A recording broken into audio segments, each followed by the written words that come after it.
Emerald podcast series. Research that makes a difference.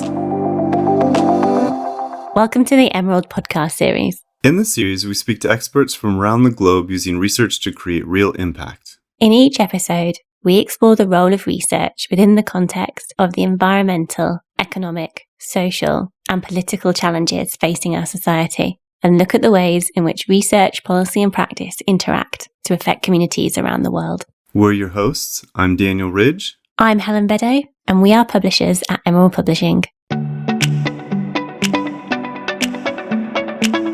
This week, I'm speaking to Dr Paul Campbell, lecturer in sociology at the University of Leicester. Paul's research focuses on race, community, and identity in local and professional football.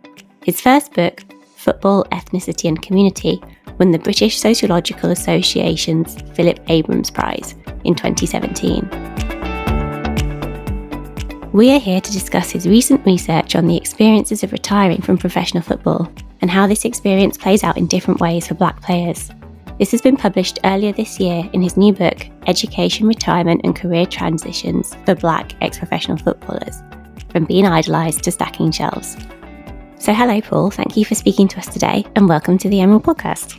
Hi, Helen, and thanks for inviting me. So tell us a bit more about the premise of your book. How did you get the idea and why have you framed it in this way?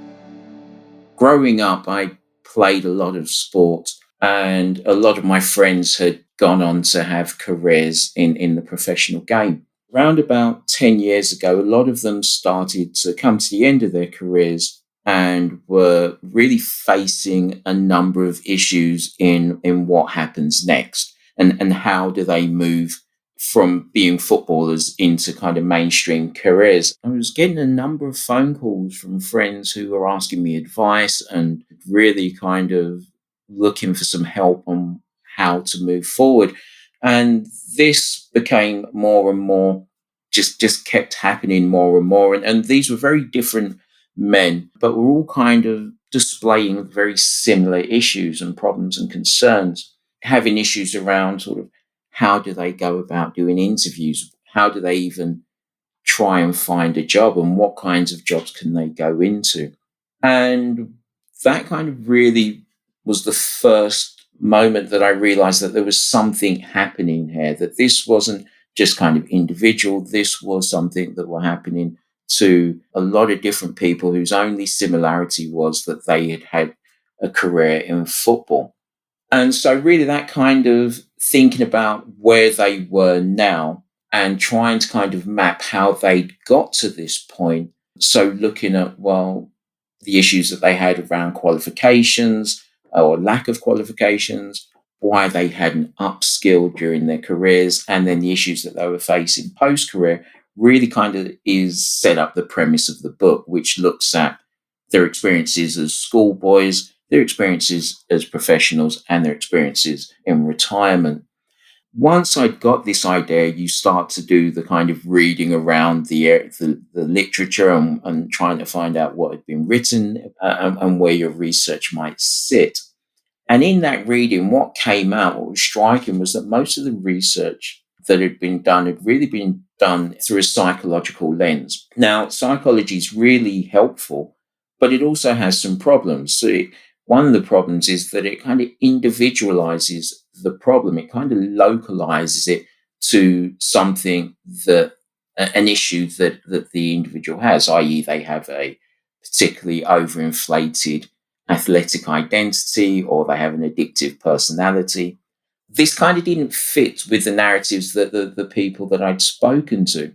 So really what I wanted to do was look at the ways in which being a footballer, being immersed within that culture from a young adolescent through to adult life, how would being in that industry, in that culture, in those routines, how had that contributed to the fact and in producing a workforce that typically struggled to move into other careers once their first sporting career had ended.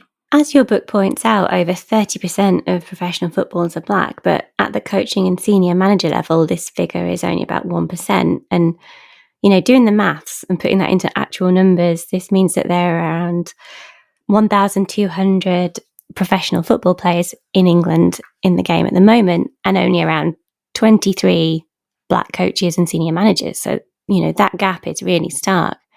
Raheem Sterling touched on this recently, pointing to Sol Campbell's management career as an example, and underscoring the role that having the right network plays in establishing a management career. So what did your research find about the role of social networks and how these contribute to this underrepresentation we see at the management level? In terms of players and the opportunities that they got for going into management, social networks were arguably the most determining factor in these opportunities. What we kind of mean by social networks is generally the kind of friendships and the connections they establish whilst playing with other players and other coaches as such. And as I say, these are significant for getting into coaching work. And so it plays out in a number of ways. So one of the first benefits that being in the right network enables people to have access to is that they get advanced warnings of jobs within that network. People will sort of tell them, and this might happen even before the current manager has lost his job. So they get advanced warnings and can start to kind of contact the right people or make their case. In addition, these networks can vouch for their candidacy. So being in the right network, you might know somebody who's a good friend of a chairman, and they can sort of convince the chairman to take a chance on this person, or they can even just introduce them to various important people, various agents, various executives, or various coaches prepped and pre-warned for these posts. And we saw this. There was an interview, for example, not long ago with Harry Redknapp talking about how he had assisted in helping Frank Lampard get an interview for the Derby job. Redknapp details how he was good friends with the Derby chairman, and that through the kind of trust that he'd had and built up, that the chairman took Harry Redknapp at his word and decided to give Frank an interview where he hadn't originally planned to. And then once Frank had the interview, he sort of convinced the chairman, that he was the person for the job. But what we also found was that these networks were racialized. And what we mean by this is that the friendship groups that players built generally consisted of people from different backgrounds, but the close networks, these more intimate social networks, tended to be forged around markers of race. Because a lot of black managers, or there's a shortage of black managers, that actually these black social networks aren't very advantageous for work opportunities. The third component to social networks was that we found that the social networks that tended to include managers or coaches within them, in effect, players that befriended managers and coaches, those were the most advantageous types of networks for job opportunities. Players who befriend the manager will work particularly hard at trying to curry favours. So they'll get in early and maybe sit in the manager's office talking tactics, or they'll be on the manager's table during travel to away games, or on the manager's table at quiz nights. But what was really interesting here is that the players described that often this meant behaving in certain pastimes or activities which they weren't comfortable doing as black players. These managers' networks were also often whitened. They also, within these networks, they would often have to put up with things like racialized humor. So what we see then is the ways in which networks work are really in three ways. They're important for providing pre-warning for jobs and having people vouch for you. They were also often around markers of race, and they also required players, especially black players, if they wanted to access these more advantageous networks, to have to put up with activities or humor or cultural practices that were uncomfortable to them as black players. So what these things did as they came together to mean that the kind of networks that the black players established whilst they were playing weren't as useful as those which their white peers often had access to. The role of the coaches and managers seems really key. And what struck me reading your book was there seemed to be some really quite harsh approaches to managing young people. What was the thinking behind this approach, in the 80s and 90s, and what part does that play? What we found was this was especially prevalent in the participants' experiences as schoolboy footballers. And so what we found was that while at the level of governance, football during the 80s and 90s and currently were very pro-education, the culture within the training ground was very anti-education. It was very working class, and it was very masculine, and it placed kind of education as deviant. Importantly, within this, to progress from being a schoolboy player to a youth team player, and then a youth team player into a professional, one of the key qualities that coaches looked for in a player was their willingness to sacrifice all other activities for football. And this was one of the most key dimensions. And typically this meant sacrificing going out with your friends, sacrificing girlfriends. Girlfriends were especially seen as problematic. The players needed a kind of laser-eyed focus on becoming a professional. And within this, within the things that they were expected to sacrifice, education was also seen as one of numerous things which players had to forego, or that football should prioritise.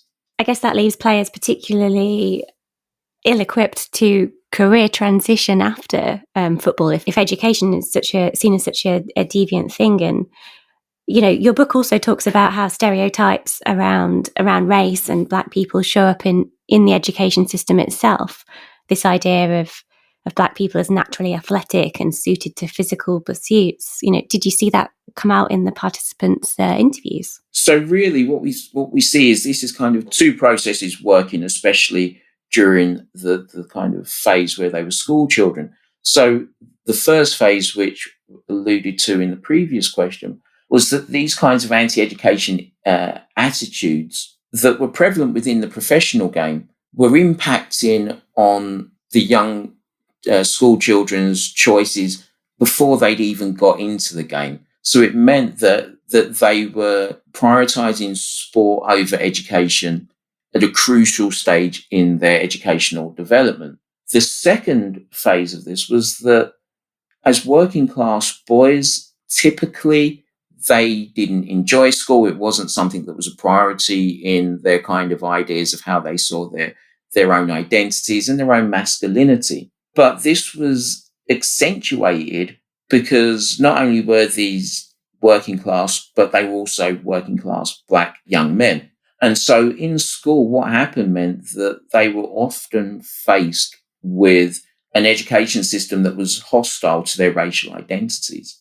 They've received very little positive affirmation from their teachers. They were often singled out and treated extremely harshly, despite often being very bright. So teachers would often have kind of stereotypical ideas about young black men as needing a particularly firm hand, as needing particularly harsh discipline to manage them.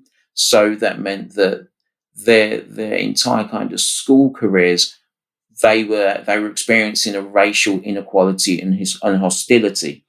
Moreover, they were seldom directed to academic pursuits, because a lot of the perception of young black youth was that they were more suited to sport or to manual labour. So teachers, they found, would often celebrate or direct them to sort of PE or athletics or to football or to kind of manual apprenticeships, and seldom would recognise or maybe pay the same amount of attention to their academic pursuits.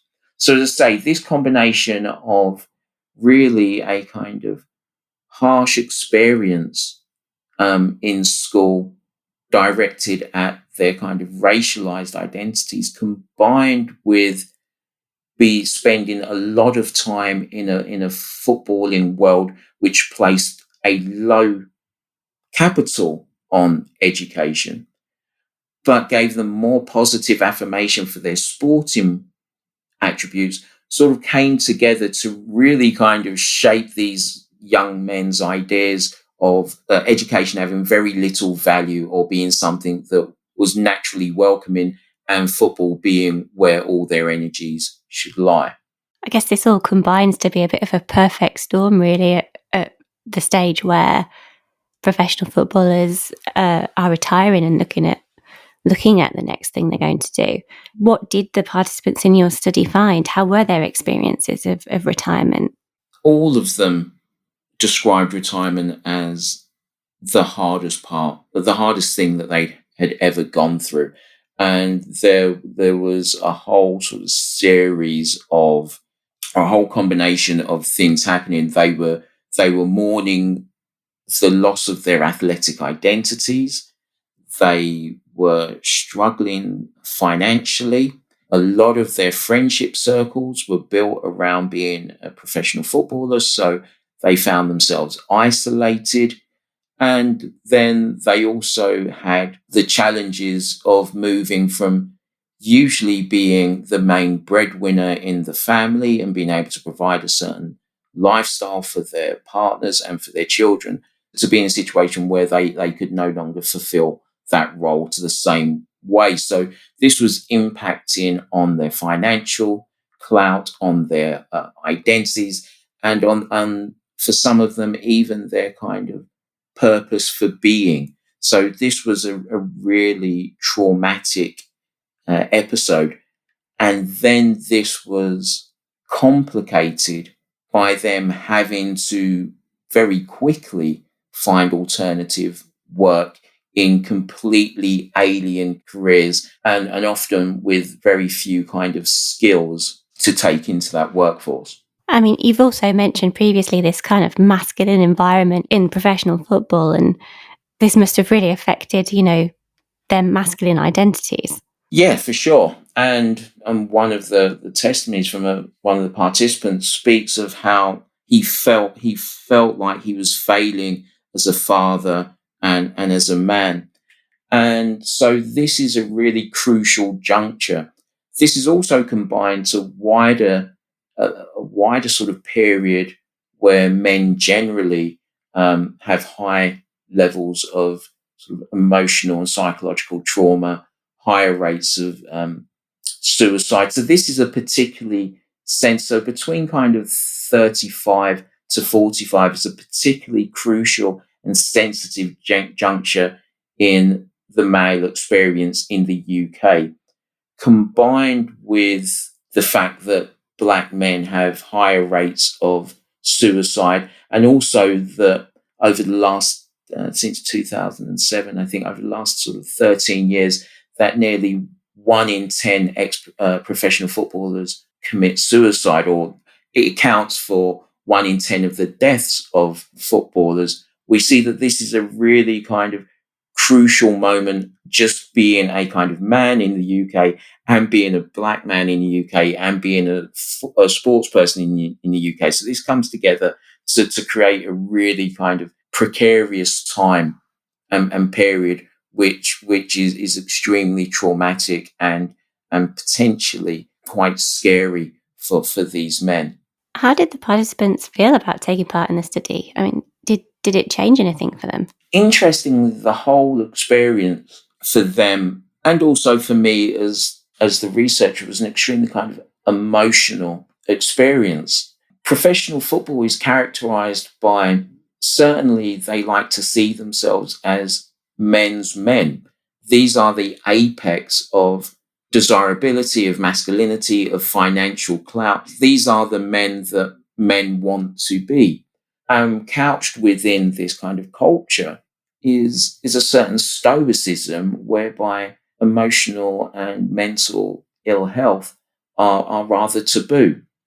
Put simply, you don't do emotional talk in professional football. So for a number of these participants, who some of which I had known for 3-4 decades, certainly this was the first time that we had spoken about these kinds of things. But more importantly, it was the first time that they had spoken openly about these kinds of emotional trauma.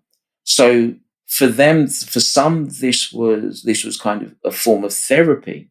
But importantly, it was also something on which they'd never shared with anybody. So what was really quite intimate is these were things which some players had admitted that they'd never even shared with their wives or their partners. So this was a really kind of powerful and important tool, and something which really they all felt they needed to do, but hadn't felt that they could. So this was something that was really quite kind of emotional for all involved. Did any of the participants ever go and seek mental health support at any stage? None had admitted that they had. And in fact, to the contrary, most had said that this was the first time that they had spoken about their feelings so openly and candidly. And there were often tears on both parts. This was really kind of the first time that they and we had engaged in any kind of intimate talk. Did it change how you felt about your football career and experiences? Yeah, so it was interesting. I thought much about this whilst doing the project and certainly afterwards. And it was quite an emotionally traumatic experience for myself, because a lot of the things that had happened, and I didn't play anywhere near as long as my participants. I was released as a teenager, but even in that, I'd repressed a lot of the kind of emotional trauma that had happened, and to the point where thinking through my own experiences and where my own autoethnography could contribute to the book meant that I had to think about, sort of, for example, the day that I was released. And oddly, I couldn't remember. I could remember everything leading up to it, but I couldn't remember the conversation. I remember the office and I remember who the managers and kind of being told, but I couldn't actually remember the conversation, and I couldn't really remember the drive home. It had clearly been something that had been quite traumatic and something which I hadn't actually kind of reflected upon. So this kind of really meant that I had to revisit some really quite difficult moments in my own kind of life and experience to that point. And I think that has a really kind of broader point for academics who are researching areas that are close to them, in effect, insider researchers, because we often think about how this impacts on the narratives that we produce, the ethical concerns around safeguarding and protecting our participants, but we don't, or the last person we think about is often the kind of longer term impact on the actual researchers. And I think much more consideration needs to be given to that, to kind of manage yourself after this, because I would say it took me a kind of about a good 6 months to really kind of be comfortable. And even reading the book now, there are moments where I can relate so much to what they were saying that even now I kind of get quite emotional reading some extracts and some of the excerpts. Did the participants working through that transition and that same kind of experience, how long did it take? How long did it take them to process that and to settle into new careers and new directions? It varied. What we found, this wasn't a transition that happened overnight. What players would often do is they would initially, when they came out of football, they would gravitate to playing semi-professional football, which is playing for a host of clubs below the professional level, where you train a couple of evenings and play on a Saturday. And so that would not only give them a source of income, but it would also be a substitute while they weren't professional footballers in the towns in which those clubs are couched. They still have a similar experience in that they might still be signing autographs, they'll still have adulation, and they'll still be surrounded by players and within a culture which is similar to what they've come out from. However, these are often kind of short-lived, usually because after 10, 15 years with it playing football, there's a level of body deterioration, which means that they might be able to play this kind of semi-professional football for a couple of years, and then they move into jobs which are a natural fit, i.e. things like being personal training. But again, either body deterioration and injuries mean they can't do that for too long, or the money that they earn from doing something like personal training is so far away from what they would earn as professional footballers that they gravitate to usually manual-based or sales-based, but sort of more mainstream careers. But that adjustment then requires them having to kind of learn to adjust to work in a 9 to 5 work day, which is very different to maybe the 2 or 3 hours that they would train as professional footballers. So for many of them, this process is still ongoing. If I had to put a timeline on it, I would say that the transition usually takes somewhere between 5 to 10 years. That is a really long time. It really struck me reading your book that people enter the professional world of football really young, start playing at a very young age at the schoolboy level, and the structure that provides to their world, losing that when they retire, that structure that they've had in place since such a young age must be a real shock to the system. You know, how did that come up in your research? So this was part of what we might describe as a package of traumas that players faced.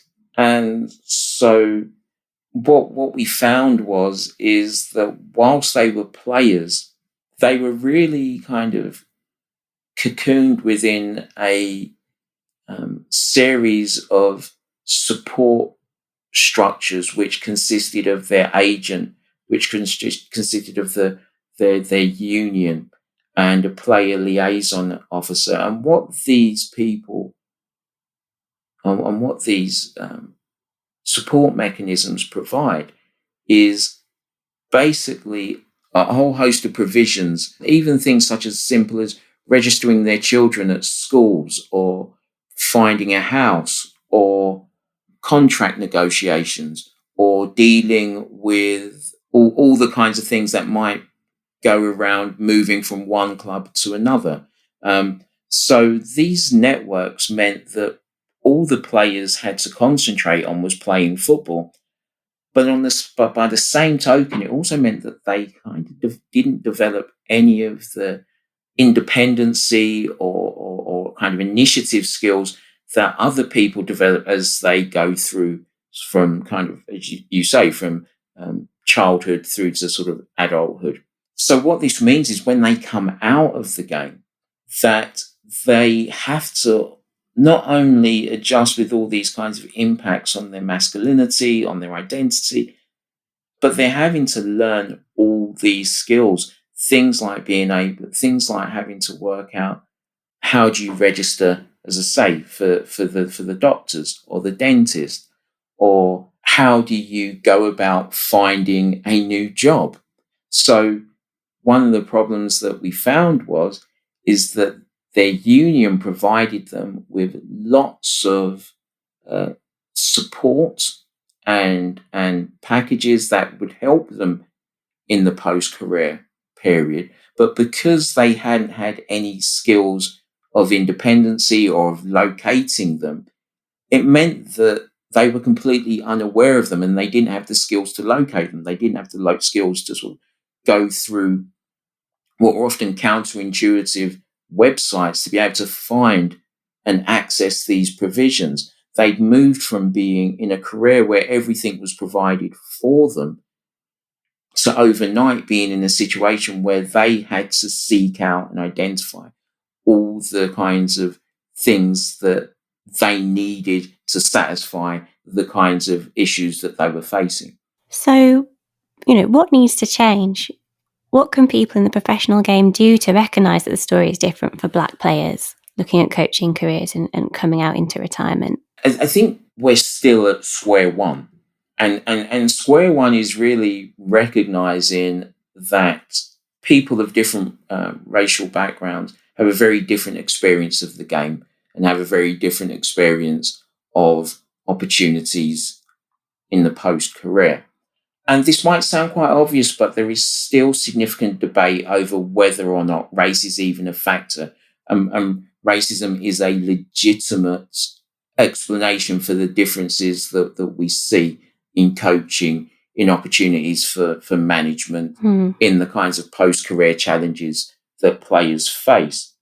And really, it's only once that is unanimously accepted from the governance to the coaches to the players to all the industries around football, the media, once we kind of accept that racism or race is a determining proxy for difference, then we can begin to do something about it.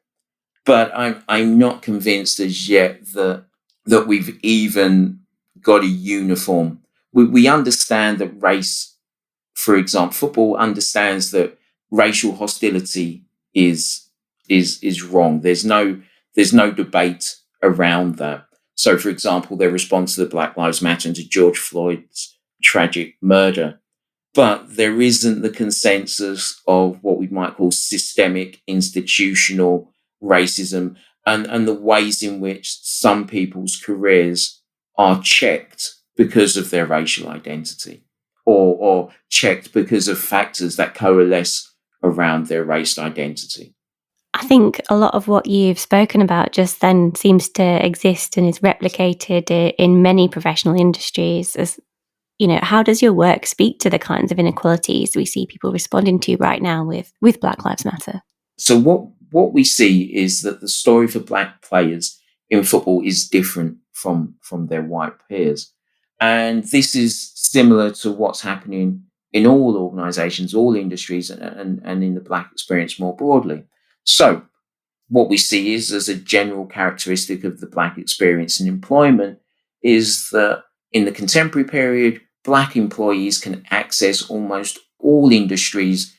However, what we see is that even though we see Black access, we see almost entire Black invisibility when it comes to the level of management. They experience what we might call raised glass ceilings. And so what we see is what Friedman at LSE describes as the difference between getting into a career and getting on in the career. And so what we see is that not only are there uneven levels of access between Black people in the UK in employment and their white peers, but this racial inequality is often dismissed. It's overlooked or it's completely rejected. And so this injustice, combined with this inability to even recognize this injustice, is characteristic of the Black experience in wider life, but importantly in football. We see this with, as I said previously, about we still have a debate over whether or not race is a factor or a legitimate explanation for inequality. So what we see is life in professional football is very different for people of colour than it is for their white peers. And it really is this kind of injustice which is characteristic and speaks to the wider inequalities and the kind of wider demands of movements like Black Lives Matter. Black Lives Matter is not solely, or it might have originally been in response to that kind of really tragic, overt display of racism, but this is really about raising these kinds of wider systemic inequalities and really trying to challenge them. And so what we see is that's particularly why people like Raheem Sterling, that these causes are kind of resonating with these issues that have been raised by these players. We've also seen black football players express concern about returning to play, and we know that COVID-19 has had a massively disproportionate effect on black people. How are black football players potentially being disproportionately affected by COVID-19? That's a really interesting question, because again, I think the theme of this conversation is that what we found is that there are no inherent biological differences or significant biological differences between communities of color and white communities. What we see is that a whole set of experiences around ethnic communities, some minority ethnic communities, mean that they're more at risk from negative effects of COVID, i.e. being clustered in certain types of work, frontline services, and so that means that they have a higher exposure to COVID, or that because they're clustered in maybe challenging socioeconomic conditions, that impacts on health, i.e. higher rates of diabetes, which again make them more prone to experiencing negative or disproportionately negative impacts of COVID than maybe their white peers. So that being said, for black footballers, everything so far suggests that they are not disproportionately impacted by COVID than their white peers, because as black footballers, they are supremely fit, they have extremely healthy diets, they tend to sort of be able to kind of mitigate. In effect, they are young, they are fit, they are healthy, and everything so far suggests that means that they're not especially at risk from COVID. But what is really important is that while these individuals might not be at risk from COVID, they're directly wired into the communities that are, especially if they're a young professional footballer. So if they're a young professional footballer, they might be living at home, or they might sort of, with the loosening of the restrictions, they can come more in contact to their families and to people around them who are directly at risk at COVID for the reasons outlined at the start. So to put it in a nutshell, while black footballers might not be necessarily at a higher risk of being adversely impacted by COVID, they don't exist in a social vacuum. They are part of the communities that are. And so we kind of need a broader way of thinking about players, that it's not just the players, it's their contact with the families and contact with the communities that are those that are more directly at risk of sort of having a much more negative impact of COVID. And that comes right back full circle to your first point about why you framed the research in this way, about needing to step back and not take this individualized approach, but look at the systems and structures that create the conditions for these disproportionate effects. I think that's a really key thing about your research. So where would you like to go next? What's missing from your research? Yeah, that's a great question. And I think the glaring omission from this discussion is the experience of professional women, and professional women, particularly black, but professional women and athletes and footballers of color, looking at, again, their experiences and the kinds of impacts of their kind of transitions into and out of professionalized sport.